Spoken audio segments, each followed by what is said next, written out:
মানুষ আজকে রুজি পাচ্ছে না, মানুষ আজকে রুটি পাচ্ছে না, মানুষ আজকে নিরাপদে নাই, মানুষকে কেস দিয়ে, মানুষকে জুলুম করে, দেশটাকে বিক্রি করে দিয়ে, দেশের মানুষকে লন্ডভন্ড করে দিয়ে আজকে কোন নারী নিরাপদে নাই আমার ভারতে। বাইরে বেরোলে তার বাপ মা শিওর নয় যে আমার বেটিটা নিরাপদে আসবে।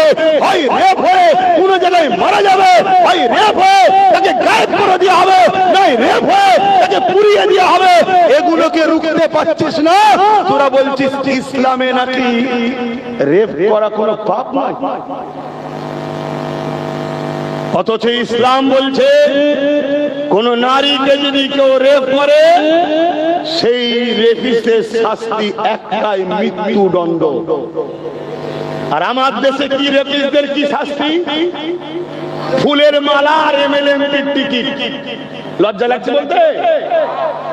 আমার দেশে রেপিস্টদের কি শাস্তি?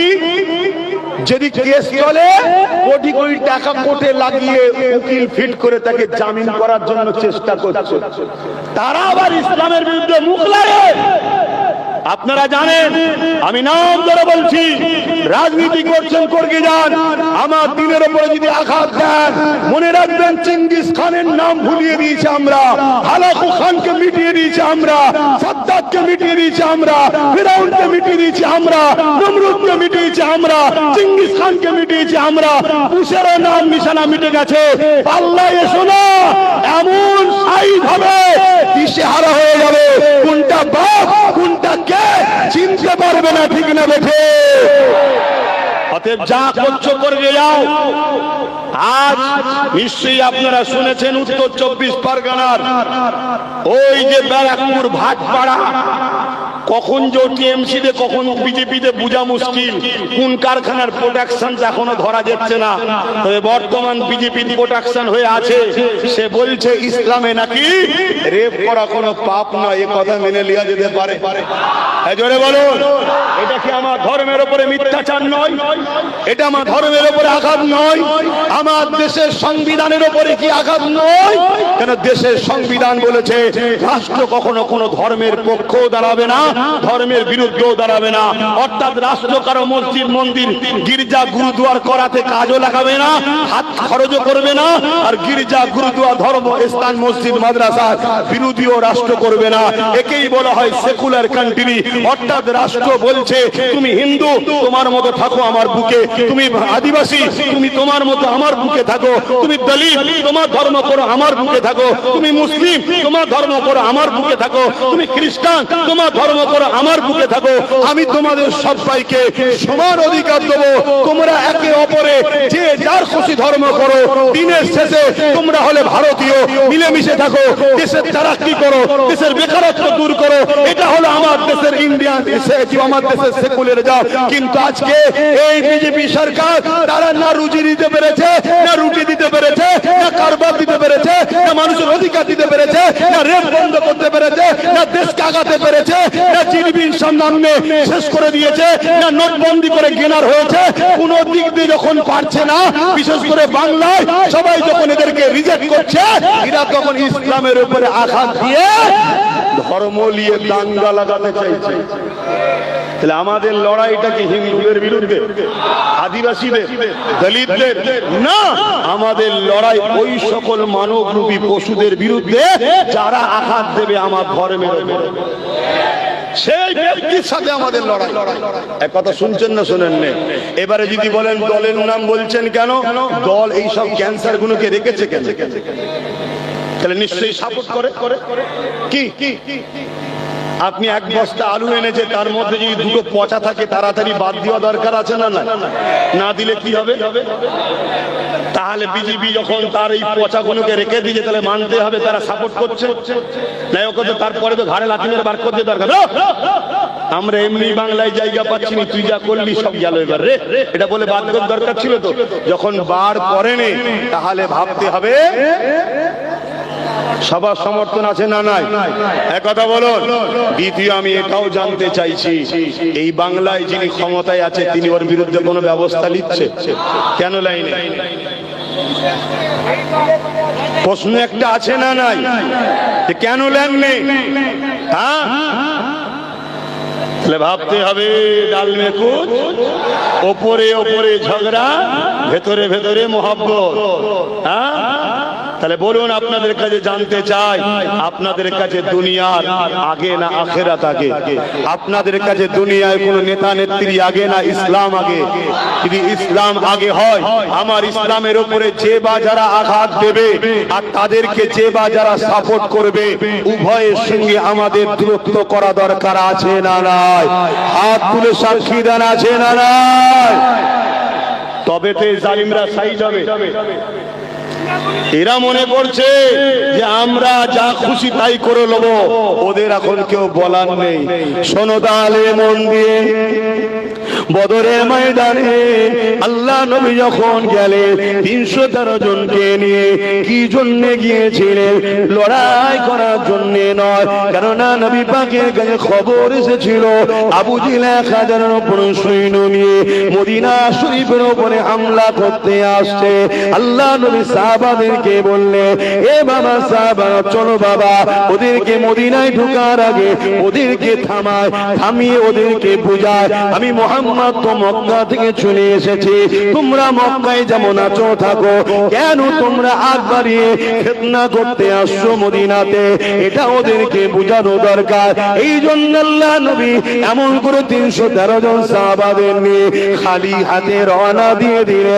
এ যুবকেরা, তরুণেরা, বাপেরা, আল্লাহ নবী বদর নামক স্থানে যখন পৌঁছালে, এইদিকে আবু জেহেল 1000 লোক নিয়ে ওই বদর নামক স্থানে পৌঁছে গেলে। আল্লাহ নবী তাদেরকে থামালেন, থামিয়ে বলতে লাগলো, আমি মুহাম্মদ, তোমরা যে চুক্তি করেছিলে ওই চুক্তি তো মেনে নিয়েছে। সেই চুক্তিটা একতরফা ছিল, আল্লাহ নবী তাও মেনে নিয়েছে শান্তির জন্য। কিসের জন্য? হ্যাঁ, কি চুক্তি ছিল এটা তো বিছখানে বলে দিই। চুক্তি ছিল মক্কা থেকে কেউ মদিনায় যদি যায় তাকে মক্কায় ফেরত দিতে হবে, ওই জালিম আবু জেহেলের হাতে। কিন্তু মদিনা থেকে কেউ যদি মক্কায় যায় তাকে ফেরত দেওয়া হবে না। এটা কি একতরফা নয়? একতরফা। আরো অনেক ছিল। আল্লাহ নবী বললেন, শান্তির জন্য আমি মেনে নিলাম, যাও।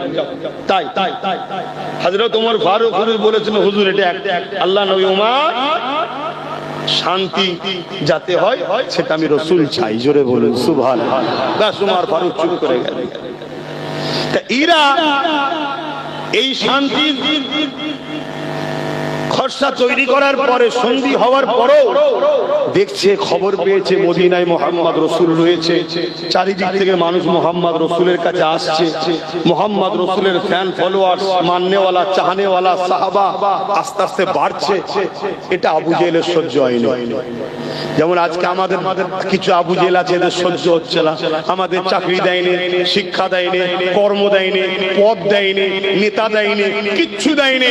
তারপরও আলহামদুলিল্লাহ আমরা দিনকে দিন গাড়ি বাড়ি হচ্ছে, খাওয়া দাওয়া হচ্ছে, আরাম আয়েশে আছি না? নয়, এটা এদের সহ্য হচ্ছে যে সব না দিয়েও সে বেড়ে যাচ্ছে কি করে রে? সব না দিয়েও সেই বেড়ে যাচ্ছে কি করে রে? এরা জানে না, এরা জানে না যে কুকুরের বছরে 7-8টা বাচ্চা হয়, গরুর কিন্তু একটাই হয়। অথচ কুকুর দেখা যায় না, গরু চারিদিকে দেখা যায়। এখানে এটা হালাল, ওটা হারাম। হালালে বরকত হয়। জোরে বলুন সুবহানাল্লাহ। বাকিটা সব বুঝছেন তো নাকি? ঘাটালে ঘেটে ঘ করে দেবো একদম। আর চুপ থাকো, যা করছো করবে যাও। আমরা হুজুর মানুষ আসবো, আমরা হুজুরদের মতো থাকবো। ঠিক আমার কথা ভুল হচ্ছে নাকি? আমরা মৌলভী সাহেব নামাজ পড়াবো, রোজা রাখবো, সুবহানাল্লাহ, আলহামদুলিল্লাহ, আল্লাহু আকবার, দরুদ শরীফ পড়াবো। আর তুমি যদি টার্গেট করো আমার মসজিদকে, তাহলে আমার ডিফেন্সে নামতে হবে তো নাকি? আর ডিফেন্সে নামতে গেলে যে পাওয়ারে মসজিদ ভাঙছো, ওই পাওয়ার দখল করতে হবে। তখন তুমি মুসলমানরা কেন করবে, মুল্লারা কেন করবে, মৌলভী সাহেব, পীর সাহেবরা কেন এইদিকে আসবে, ওসব কথা তখন আর খাটবে না। কেন? তখন সুইচ টিপে দেওয়া হচ্ছে, মেশিন স্টার্ট লেগে গেছে। আর কুকা করলে হয় এখন? কি গো বলা কি ভুল করছি নাকি? হ্যাঁ, বিয়ে বাড়িতে খেয়ে দিয়ে সবকিছু নিয়ে এবার বলছে আমি কবুল বলবো না। মার কি ফাঁক যাবে? হ্যাঁ, আগে বলতে হয়, খাওয়া দাওয়ার আগে সব খেয়ে নিয়ে আনলি, এত টাকা খরচ করে ফেললি, মেয়ের বাপের এখন কবুল বলবি না মানে? ও মারের চোটে এমনি বলবে ডবল কবুল। তো সেই রকম আগে থেকে তোমরা তোমাদের লাইনে থাকো, আমরা আমাদের লাইনে থাকি। কি গো ভাই, আমি ভুল বুঝাচ্ছি নাকি? কেন একটু বোঝো, কেন আমাকে নিয়ে অনেক রকম ষড়যন্ত্র চলছে। কোন দিকে যখন পারেনি আমার অজকে কাটিং করে করে বাজারে ছাড়ছে। তোমরা এই টেকনোলজির দুনিয়ায় 1 মিনিট 2 মিনিট 30 সেকেন্ড 40 সেকেন্ডের ভিডিও দেখে কখনো কাউকে সন্দেহ করে ইমানের ক্ষতি করো না। রাসূল বলছেন মুমিন মুসলমান তো সে কোন জিনিস তার কাছে যখন আসবে সে সেটাকে ভেরিফাই না করে সত্য মিথ্যা যাচাই না করে কোনো রায় দেবে না। কথা শুনছেন? এখন পুরুষকে মহিলা বানানো যায়, মহিলাকে পুরুষ বানানো যায়। আমেরিকা থেকে একজন মহিলা পুরুষ মহিলা হয়েছে, হয়ে সে আবার বিবাহ করেছে, তার গর্ভে সন্তানও হয়েছে। দুনিয়া কত আগে যাচ্ছে বুঝতে পারছেন না? আপনি জানেন না এখান থেকে না লেবে, এখান থেকে হ্যাঁ লেবে, ওখান থেকে এই লেবে, ওখান থেকে ওই লেবে, কেটে কেটে এক জায়গায় ফিট করে এমন ভাবে ছাড়বে যারা ইউটিউবার আছে খুব ভালো বুঝবে, যেন মনে হবে এইটাই ঠিক কথা। এই সময়ে তোমাকে একটু বুঝি বুঝি ভাবা দরকার আছে না? না বাবেরা, নওজোয়ান তরুণেরা, আমি যে কথা বলতে যাচ্ছিলাম, আবু জেহেল, উতবা, সাইবা, আবু লাহাব, উমাইয়া থেকে শুরু করে জালিমরা 1000 সুসজ্জিত যোদ্ধা নিয়ে, অস্ত্র নিয়ে, ঘোড়া নিয়ে, হাতি নিয়ে, তীর নিয়ে, বল্লম নিয়ে এই যুবকেরা বদরের নামে এসে গেছে। আল্লাহ নবী তাদেরকে দাঁড় করালে, তাদেরকে চারিদিক থেকে বুঝাতে লাগছে, কিন্তু আবু জেহেল শয়তানদের লিডার, সে দেখতে লেগেছে মুহাম্মদ রাসূলুল্লাহর সাথে মাত্র 313 জন রয়েছে, খালি হাতে আছে। এই সুযোগটাকে কাজে লাগিয়ে আমরা 1000 রয়েছে, আমাদের হাতে অস্ত্র রয়েছে, এই সুযোগটাকে কাজে লাগিয়ে মুহাম্মদ রাসূলকে এই সময় কতল করে দেওয়া যাক, নাউযুবিল্লাহ, তার সাথীদেরকে মেরে দেওয়া যাক, ইসলাম নামটা মুছে দেওয়া যাক। এই যুবকেরা, তরুণেরা, তারা জানে না মুহাম্মদ রাসূলের দিকে 313 জন খালি হাতে দেখছো তো কি হয়েছে? মুহাম্মদ রাসূলের আল্লাহকে কি চেনো না? মুহাম্মদ রাসূলের আল্লাহ তো তিনি, যিনি শুধু বলে কুন ও যা ফায়াকুন, সঙ্গে সঙ্গে হয়ে যায়।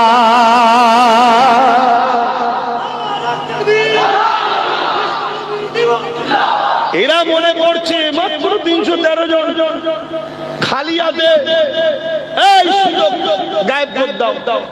আজকে আমাদেরও কেউ কেউ ভাবছে, এই শুনছেন, আমাদেরও আজকে কেউ কেউ ভাবছে ক্ষমতা আমাদের হাতে, সব আমাদের হাতে, মিলিটারি আমাদের, পুলিশ আমাদের, বোম আমাদের, বন্দুক আমাদের, সব আমাদের, মুসলমানদের তো কিছুই নেই।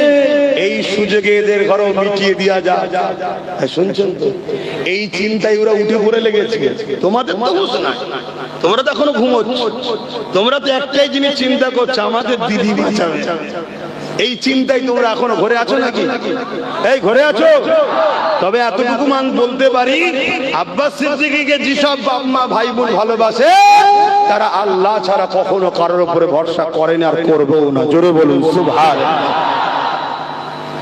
মনে রাখবেন, ওলিমান খাফা মাকাম রাব্বিহি জান্নাতান, আল্লাহকে যারা ভয় করে আল্লাহ তাদের জন্য দুটো দুটো জান্নাত দেবে। জোরে বলুন সুবহানাল্লাহ।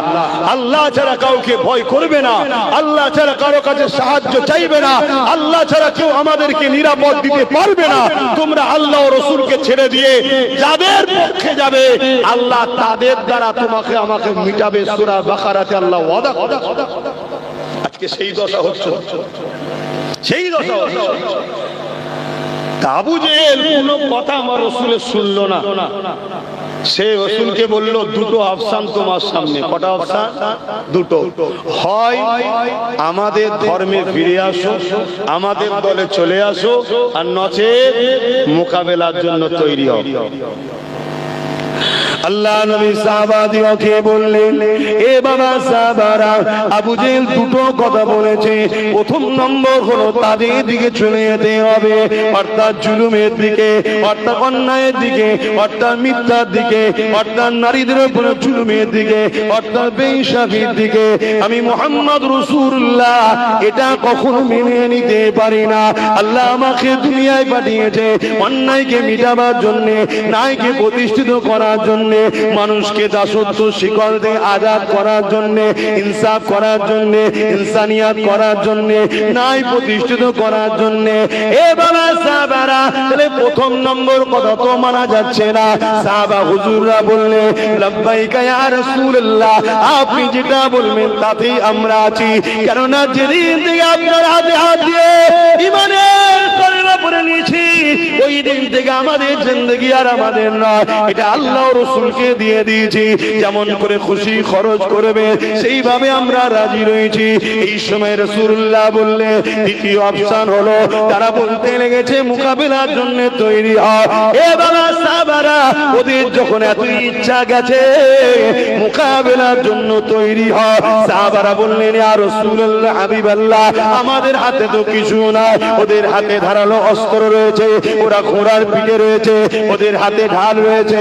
আল্লাহ নবী বললেন খেজুরের ডালকে বিসমিল্লাহ বলে উঠিয়ে নাও, আমাদের হাতে কিছু নেই তো কি হয়েছে, আমাদের সাথে আমাদের আল্লাহ রয়েছে। আরো জোরে বলো, দিল খুলে বলুন আল্লাহু আকবার, হাত খুলে বলুন আল্লাহু আকবার, আরো জোরে বলুন আল্লাহু আকবার। হ্যাঁ, আল্লাহ তো যিনি সব থেকে মহান। হ্যাঁ, আমরা যেটা অসম্ভব মনে করি সেটা সম্ভব যিনি করেন তিনি আল্লাহ। কথা মাথায় ঢুকছে? এই হিন্দুস্তানের জমিনে একজন এসেছিলেন, আওলাদে রাসূল, আতায়ে রাসূল, গরিবে নওয়াজ, খাজা মুঈনুদ্দিন আজমিরি আল হাসানি ওয়াল হুসাইনি চিশতি রাহমাহুল্লাহ। একা রাস্তায় তো 39 জন সাথ দিয়েছে, একা এসেছিলেন। তিনাকে রুকার হাজারো চেষ্টা হয়েছিল, রুখতে পারেনি। কেন? গরিবে নওয়াজের সাথে আমার আল্লাহ ছিল। জোরে বলুন সুবহানাল্লাহ। আজ আমরা দুনিয়াবি লোভ লালসায় পড়ে, দুনিয়া ধোঁকায় পড়ে আল্লাহ থেকে দূরত্ব হয়ে গেছি। আমরা নামাজ ছেড়ে দিয়েছি, রোজা ছেড়ে দিয়েছি, আমরা ভিড় করি গানেতে, আমরা ভিড় করি যাত্রাতে, আমরা ভিড় করি মাচানে, আমরা ভিড় করি লটারিতে, আমরা ভিড় করি সুদেতে। এ যুবকেরা, এটা তো তোমাদেরকে ফাঁসাবার একটা পরিকল্পনা। আল্লাহর দুশমনেরা, ইসলামের দুশমনেরা তোমাদেরকে ইচ্ছা করে জুয়া দিচ্ছে, মেলা দিচ্ছে, গান দিচ্ছে, যাত্রা দিচ্ছে, ফাংশন দিচ্ছে, খেলা মেলার নামে তোমাকে তো আল্লাহ থেকে দূরত্ব বাড়াচ্ছে। কেন? ওরা জানে এরা যদি আল্লাহর সঙ্গে থাকে, পৃথিবী কোনো মা জন্ম দিতে পারেনি বাচ্চাকে, এদেরকে মিটাতে পারবে। জোরে বলুন সুবহানাল্লাহ।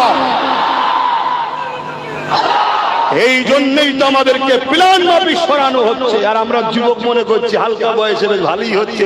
দাদা দেখো আমাদের জন্য অনুষ্ঠান করেছে, দাদা দেখো আমাদের জন্য কত সুযোগ ফ্যাসিলিটি দিয়েছে। খুব সাবধান হও, তোমার দাদা দিদিরা তোমাকে প্ল্যান মাফিক সামান্য ভিক্ষার নামে আল্লাহ ছাড়াচ্ছে, নবী ছাড়াচ্ছে। হুঁশ করে কাজ করো, হুঁশ করে কাজ করো। তার একটা ছোট্ট উদাহরণ দিচ্ছি। কারো ধর্মের আমি পক্ষে বিপক্ষে নয়, প্রথমেই বলেছি, যা ধর্ম তার কাছে, আমার ধর্ম আমার কাছে। যেমন আমার কুরবানিতে এসে আমার কুরবানির পশুর ঠ্যাং ধরাটা অন্য ধর্মের মানুষের কাছে পছন্দ নয়, তার থেকে অপছন্দ হলো আল্লাহর সঙ্গে শরীক করা, গায়রুল্লাহর কোন প্রোগ্রাম অনুষ্ঠানে যাওয়া আমাদের জন্য অপছন্দ হওয়া দরকার, ঠিক না ঠিক? কিন্তু আজ আমরা দেখছি কি বিজয়া উৎসবের নামে হাজার হাজার মুসলমানকে এই জায়গায় নিয়ে গিয়ে আল্লাহ থেকে দূরত্ব বানাচ্ছে। কেন? ওরা জানে এদের সঙ্গে যদি আল্লাহর সম্পর্ক থাকে এদেরকে মেটানো সম্ভব হবে না। আগে আল্লাহ থেকে দূরত্ব তৈরি করা আমাদের হুঁশি না, আমাদের হুঁশি নাই। এই কথা শুনে যদি কোন অমুসলিম ভাই মনে দুঃখ পান, মাফ করবেন, আমার কিছু করার নেই। আপনি আমার ভাই, আপনাকে ভালোবাসি। আপনি আদমের সন্তান, আমি আদমের সন্তান। আপনি হাওয়ার বেটা, আমি হাওয়ার বেটা। আপনার কাছে যেমন আপনার ধর্ম প্রিয়, ধর্ম যেটা নিষেধ করেছে আপনি করতে পারেন না, আমার কাছে আমার স্রষ্টার সঙ্গে কোন জিনিসকে শরীক করার জিনিসটা আমার কাছে এত বড় পছন্দ, আমি মরণকে আপন মনে করি। গায়রুল্লাহ বাড়ি খাওয়া কোনো জিনিসকে পছন্দ করতে পারি না। কেন আমার স্রষ্টা যিনি আমাকে দুটো চোখ দিয়েছে, দুটো কান দিয়েছে, দুটো হাত দিয়েছে, দুটো পা দিয়েছে, কিডনি দিয়েছে, কুকুর আমাকে বানাইনি, আশরাফুল মখলুকাত বানিয়েছে। সেই গায়রুল্লাহর সঙ্গে শরীক করে সেই আল্লাহর সঙ্গে কখনো ধোঁকা দিতে আমি পারি না। তাই আমার ইসলাম যেখানে নিষেধ করেছে সেখান থেকে আমাদের যুব সমাজকে বাঁচাবার জন্য একজন ইসলামের দায়ী হিসাবে, ইসলামের প্রচারক হিসাবে এটা আমার দায়িত্ব।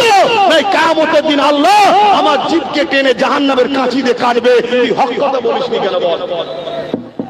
শুনছো যুবকরা, মুরগি ধরার আগে চাল ছড়ানো হয়। তোমাকে এই গান, মেলা, জুয়া এসব হচ্ছে চাল ছড়িয়ে ধরা হচ্ছে। তুমি ভাবছো খুব মজা লাগছে না? প্যালেস্টাইনে কি হচ্ছে দেখেছো তো? হ্যাঁ, কি হচ্ছে দেখো না? ওই দশা হবে যদি শুধরে না যাও। আজ শুধরে যাও, বেশাক আল্লাহ তিনি যিনি ফিরাউনকে শেষ করেছে, নমরুদকে শেষ করেছে, সাদ্দাতকে শেষ করেছে, সেই আল্লাহ তিনি যিনি হলেন শাইউন কাদির। জোরে বলুন সুবহানাল্লাহ।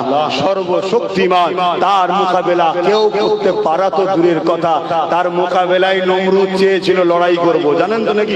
একটু বলবো। ইব্রাহিম আলাইহিস সালাম কে নমরুদ চ্যালেঞ্জ দিল। নমরুদ হলো পৃথিবীর রাজা। নমরুদ কিসের রাজা? পৃথিবীর রাজা। এখন ওই ছোট ছোট ছোট ছোট রাজা লাপালাপি করছে, এদেরকে সাইজ করতে আল্লাহর সময় লাগে না। নমরুদের কথা বলছে, পৃথিবীর রাজা ছিল। সেই নমরুদ ইব্রাহিম নবীকে চ্যালেঞ্জ দিয়েছে, কি তোমার আল্লাহর সঙ্গে আমি যুদ্ধ করব, তোমার আল্লাহকে বলো। ইব্রাহিম নবী খুশি মনে চ্যালেঞ্জ অ্যাকসেপ্ট করলেন। করে নিয়ে বিশাল এক ময়দানে নমরুদ পৃথিবীর রাজা লাখো কোটি সৈন্য জোগাড় করেছে, আর সবার হাতে তীর। তৎকালীন সময় যে সিস্টেম ছিল সেই যুদ্ধের সামান নিয়ে আর সেই ময়দানে এসে হাজির হয়েছে। আর ইব্রাহিম সাল্লাম অপর দিকে একা দাঁড়িয়ে আছে। নমরুদ ঠাট্টাই আর কি রহস্য করছে, ইব্রাহিম তোমার আল্লাহ কি তোমাকেও একা ছেড়ে দিল? তোমার আল্লাহ আমাদের সৈন্য দেখে, নাউজুবিল্লাহ সব কথা বলতেও ভয় লাগে, আল্লাহ নারাজ হয়ে যান। কিন্তু শিক্ষার জন্য বলছি, আমার সৈন্য দেখে কি তোমার আল্লাহ ভয় খেয়ে গেছে? নাউজুবিল্লাহ বলেন, তোমায় ছেড়ে দিল, কই তোমার আল্লাহ? ইব্রাহিম নবী মুচকি হাসে আর বলে, ধৈর্য ধরো, টাইম যখন হবে তোমার মরণের ঠিক আসবে। তুমি বড্ড বার বেড়েছো। পিঁপড়ের যখন পালক গজায় জানবেন এই উড়ার জন্য নয়, মরার জন্য। তোমার বড্ড পালক গজিয়েছে, দাঁড়াও, সবর করো। এইভাবে অনেকক্ষণ পরে একটা কালো মেঘের মতো আসছে, আর একটা আওয়াজ হচ্ছে। আর যত কাছে আসে কালো মেঘটা আওয়াজ বাড়ে, আরো কাছে এসে আওয়াজ বাড়ে। যখন খুব কাছাকাছি এসে ওই আওয়াজে অনেক মানুষের কান ফেটে রক্ত বেরোনো শুরু হয়েছে। একটা হালচাল শুরু হয়ে গেছে লক্ষ কোটি সেনার মধ্যে, নমরুদ বাহিনীর মধ্যে একটা হালচাল শুরু হয়ে গেছে। মানুষ একটা দিশেহারা হয়েছে, কি আসছে, কি এত আওয়াজ, এত বিকট ব্যাপার। ইব্রাহিম নবীর কিচ্ছু হয়নি, জোরে বলুন সুবহানাল্লাহ। কেন সব কুদরতি ক্ষমতা কার কুদরতি হাতে? ইব্রাহিম নবী তো আল্লাহর দিকে, তার হবে কেন? তো ওই জন্য ইব্রাহিম নবীর কিছু হয়নি। এই আওয়াজ আসছে, কি আসলো? পৃথিবী বিখ্যাত সৈন্য পেটিছে নাকি? না, ক্ষুদ্র মখলুক, ক্ষুদ্র মশা। মশা কেন আল্লাহ মশা পাঠালো? আল্লাহ তো ডাইনোসরকে পাঠাতে পারতো, বনের জঙ্গলে হিংস্র বাঘ পাঠাতে পারতো, কি আল্লাহ পারতো বড় বড় পাখি পাঠাতে পারতো, হাতি পাঠাতে পারতো। आते जीने की तारीफ के लायक जब अल्फाज नहीं निकलते, तारीफ के लायक जब अल्फाज नहीं मिलते, तारीफ करो कैसे किस कदर मदीने की, रातें भी मदीने की, बातें भी मदीने की।